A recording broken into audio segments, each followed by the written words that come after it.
Hello all, this is my last lecture in week 6, um, and we're going to talk about the violence of this period. Although for the most part civil rights activists were nonviolent in their actions, especially early on, they were often met with extreme violence and even death.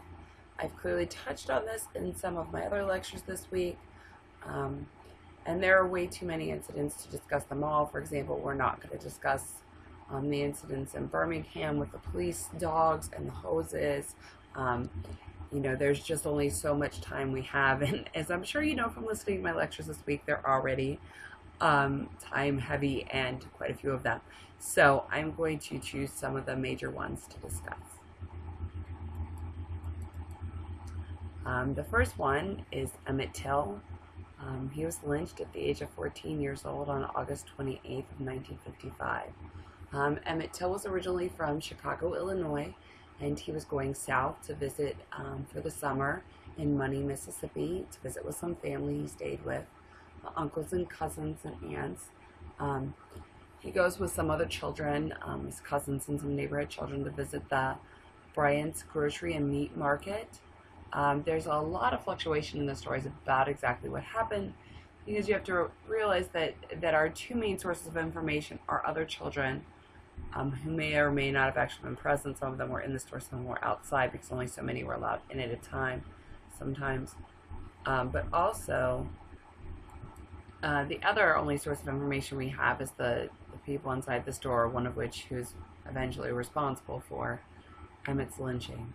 So the story fluctuates that either he flirted with or whistled at a white woman who was likely the owner's wife, Carolyn Bryant, and at about 2:30 a.m., Roy Bryant, Carolyn's husband, his half-brother J.W. Milam, kidnapped Emmett Till from Moses Wright's home. They will later describe brutally beating him, taking him to the edge of the Tallahatchie River, shooting him in the head, and fastening a large metal fan used for ginning cotton to his neck with barbed wire and pushing the body into the river. And this was a huge story in the media, which I've discussed is very important to social movements. Mamie Till's picture is in the Chicago Defender. She actually fainted when Emmett's body was brought home. And one of the important things she decides to do is to have an open casket. And that's important for a couple reasons. One, in the North, she was more likely to get attention than she would have in the South. Two, the open casket, and I chose not to put those images on this slide. They are out there. You can Google them, and you can see Emmett Till in his open casket. The pictures were published both in Jet and the Chicago Defender. I chose not to put them on here for the same reason when I did my lynching lecture. I did not put pictures of lynchings. I know that they can be overwhelming pictures for people. They're hard for me to look at. His face is so beaten and swollen. It's really, think about a 14-year-old boy.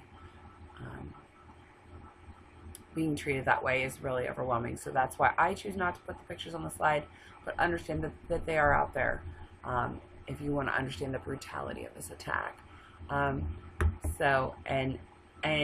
because of that, and actually recently, the Till family donated the casket to the Smithsonian. There was a lot of media attention around Emmett Till's death, and in some ways, it was a call for the continued pushing for civil rights. September 23rd, Milam and Bryant are acquitted of murdering Emmett Till after the jury deliberated only 67 minutes. One juror tells a reporter that he wouldn't have taken that long if they hadn't stopped to drink a pop. Roy Bryant and J.W. Milam stand before photographers, light up cigarettes, and kiss their wives in celebration of the not guilty verdict.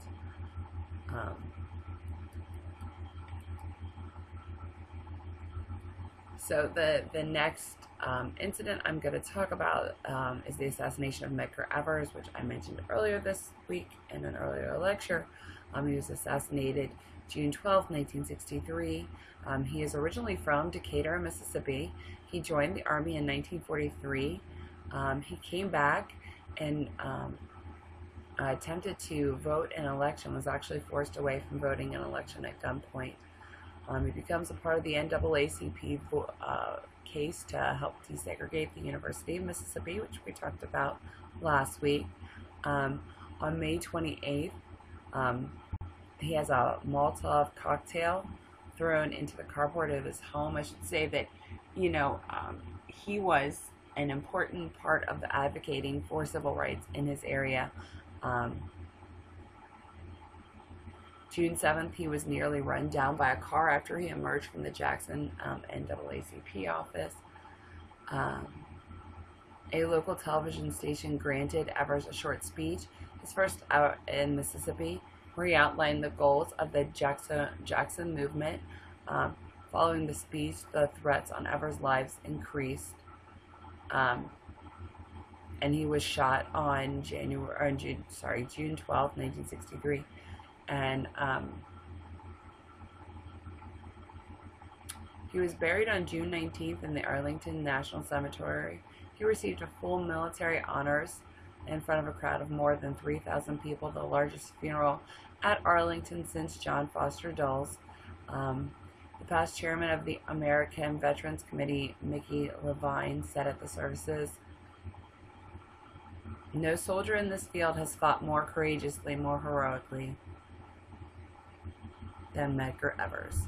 On June 23rd, Byron D. Beckwith, a fertilizer salesman and member of the White Citizens Council and Ku Klux Klan, was arrested for Evers' murder. An all-white jury deadlocked and were unable to convict him. So several people paid musical tribute to Medgar Evers, just to give you an idea of how important he was. Even in pop culture, Bob Dylan wrote "Only a Pawn in Their Game." Phil Ochs wrote "Too Many Martyrs" and "Another Country." He's also mentioned the song "Love Me, I'm a Liberal." Sorry. Phil Ochs wrote "Too Many Martyrs" and "Another Country." Evers is also mentioned in the song "Love Me, I'm a Liberal." Matthew Jones and the Student Nonviolent Coordinating Committee Freedom Singers sang and wrote the Ballad of Medgar Evers. Melvina Reynolds mentioned the shot in Evers' back in her song "It Isn't Nice." In 1994, Beckwith was brought to trial, and Evers was actually exhumed, and they found to be really well preserved, and they believe that that's part of how they were able to finally convict him, and he died in a prison in 2001. The next thing I'm going to discuss is the Birmingham, Alabama church bombings. So September 5th, 1963. I'm sure that many of you have heard of this church bombing. The bomb went off at approximately 10:22 a.m. on September 5th as 200 church members were attending Sunday school class. The church was likely chosen because of its intense involvement in civil rights activity, including that it was a starting point for many marches and protests, etc. The bodies of Addie Mae Collins, Carol Robertson, and Cynthia Wessel, all 14, were found in the basement bathroom under the rubble with 11-year-old Denise McNair. Sarah Collins, who was 10, was also in the basement. She did not die, but she did lose her right eye at the time of the explosion. Thomas Edwin Blanton Jr., Herman Frank Cash, Robert Edward Chambliss, and Bobby Frank Cherry were the ones who planted the bombs made of 6 of dynamite under the church steps. And they were not charged until 1977, when Robert Chambliss was convicted of first-degree murder of the victim, Denise McNair. Blanton and Cherry were later convicted in 2001 and 2002 and sentenced to life in prison. The church bombing was the third in 11 days. May 24th of 2013, President Obama awarded a Congressional Medal of Honor posthumously to the 4 girls killed in 1963. It was presented at the Birmingham Civil Rights Institution. A lot of people felt like there should have been more done in honor of the sacrifices these girls made of their lives and that Sarah Collins made of her eye.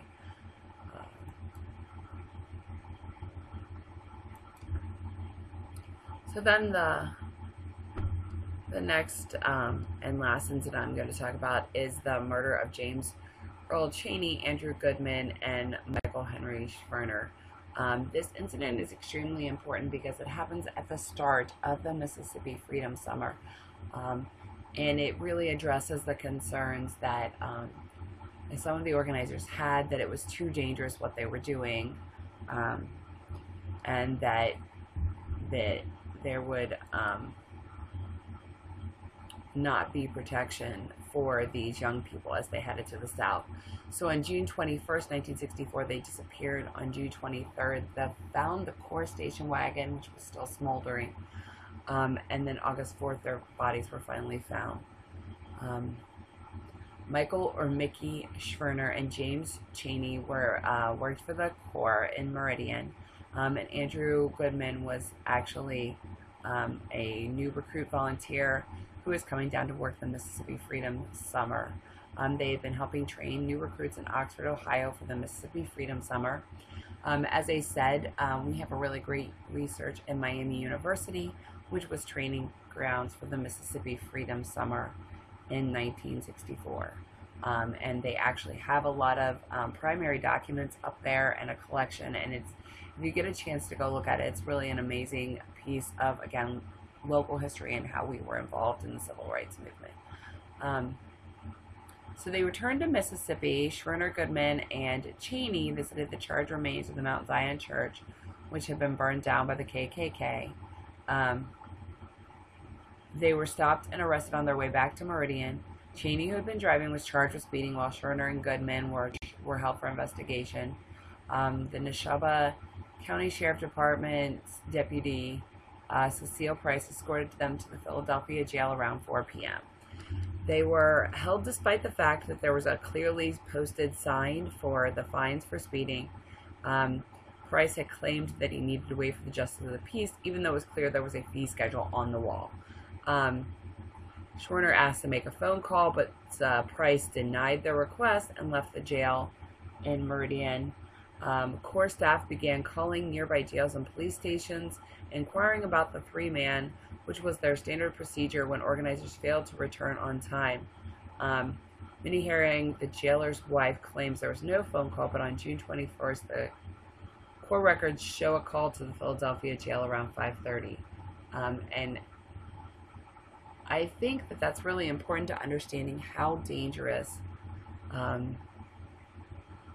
what these workers really were doing was, because I'm sure you can imagine that you may not call right away if someone didn't arrive home on time, but for them, arrest, imprisonment, lynchings, these were a real danger and a constant danger for civil rights workers, so that most of the offices had procedures about what to do if you were expected, and you told them what time you were expected to come home. You needed to be expected somewhere, or it was less of a chance for you to arrive. Price finally collected the fine a little after 10 p.m. without a justice of the peace, even though he claimed that was what he was waiting for. He told them to get out of the county, and they were never seen alive again. Mississippi at the time did have a central FBI office. Kidnapping was a federal offense. Ultimately, more than 2 agents arrived to help look, and mostly that's credited with the 2 white volunteer workers, especially the one from the north, Goodman, who was not necessarily a part of the regular civil rights activism.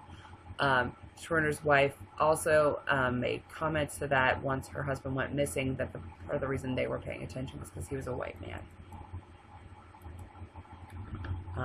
Throughout July, investigators combed the woods, fields, swamps, and rivers of Mississippi, ultimately finding the remains of 8 African-American men. 2 were identified as Henry D. and Charles Moore, college students who had been kidnapped, beaten, and murdered in May of 1964.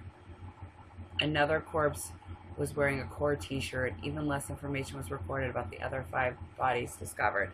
And this just, again, drives home the point of their concern that the only reason people were looking for these 3 young men was because 2 of them were white.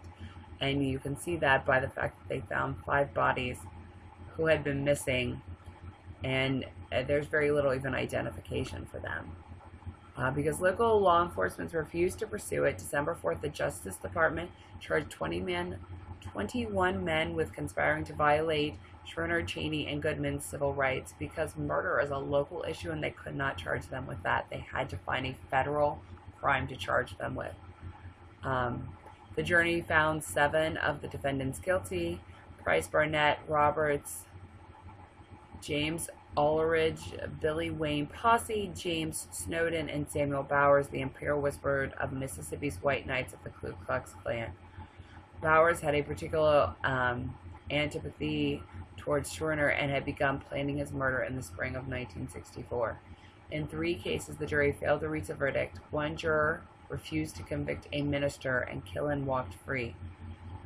After unsuccessful appeals, the convicted men entered prison in 1970. Each had received a sentence between 3 and 10 years, but ultimately none would serve more than 6 years behind bars. In 1999, Mississippi Attorney General Michael Moore announced that the state would reopen the case.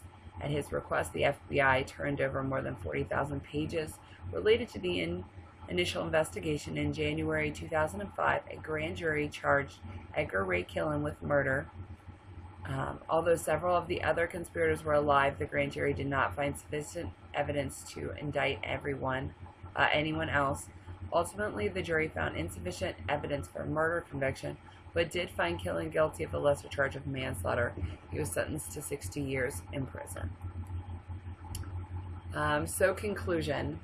There's a lot of violence and upheaval during this period. I didn't even clearly discuss the Freedom Riders, which I discussed in depth in that lecture. The everyday violence that these people faced, the fear for their lives, the 5 bodies they found when they were looking for these 3 civil rights workers. These civil rights workers worked on a very real fear that they might not make it.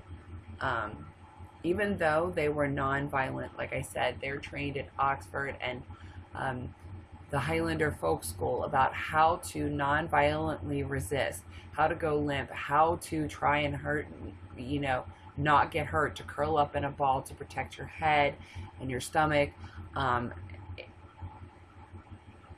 despite these non-violent protests, there is an outpouring of violence, especially in the South. The Ku Klux Klan membership in Mississippi, which was a particularly dark, difficult area, was soaring in 1964, with membership reaching more than 10,000.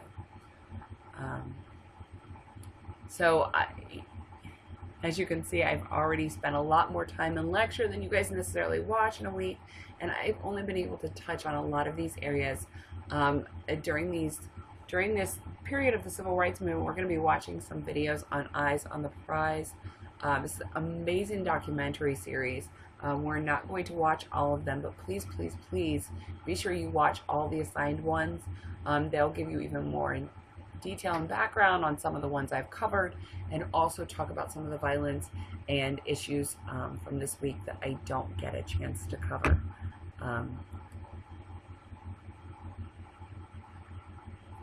So this is my reference slide for this week. Thank you guys for your attention all week, and I really appreciate it, and I hope you have a great week.